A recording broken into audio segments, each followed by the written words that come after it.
Magiging super bunggels at busy ang P-pop idol girl group na BINI sa susunod na taon. Nitong Webes ng gabi, December 19, ay inanunsyo ng grupo na magkakaroon sila ng world tour.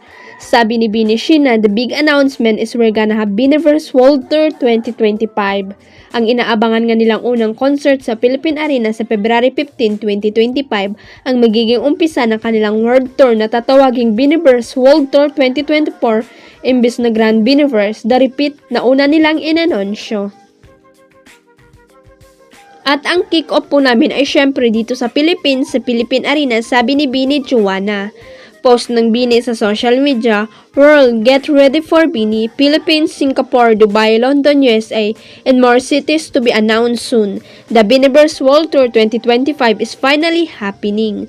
Sa December 27 ang ticket selling para sa BINI Global members, habang ang general public naman ay pwedeng bumili ng ticket simula December 28. Napatunayan ni Marvin Agustin ang natural na pagiging selosa ni Julina Magdangal sa set ng comeback movie ng kanilang love team, ang XX Lovers. Kinunan ang mga eksena ng kanilang pelikula sa Malta, isang bansa sa Southern Europe. Detalyadong inilad ni Marvin ang kanyang natuklasan tungkol kay Julina sa media conference ng romantic comedy movie nila. Ginanap ang MediaCon sa Mr. Mong, ang bagong bukas na restaurant ng aktor sa isang mall sa Mandaluyong City noong Miyerkules, December 18, 2024. Dati nung lumaki kami, nung mga bata pa kami, yung pinaparamdam niya sa akin na parang nagsiselo-selo siya.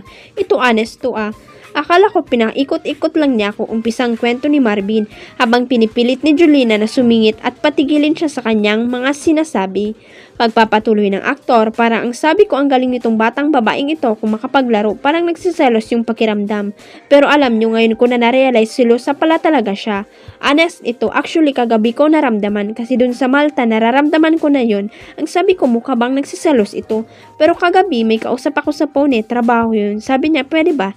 Tanong, visit siya.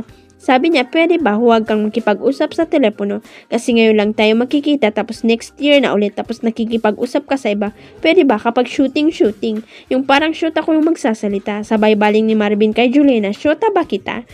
Habang nagsasalita si Marvin ay hawak-hawak nito ang kamay ni Julina na pinipigilan siya sa pagsasalita at hinahampas ang kanyang balikat. Huwag kalimutang i-click ang subscribe button at i-ring ang notification bell para sa latest at legit chika updates.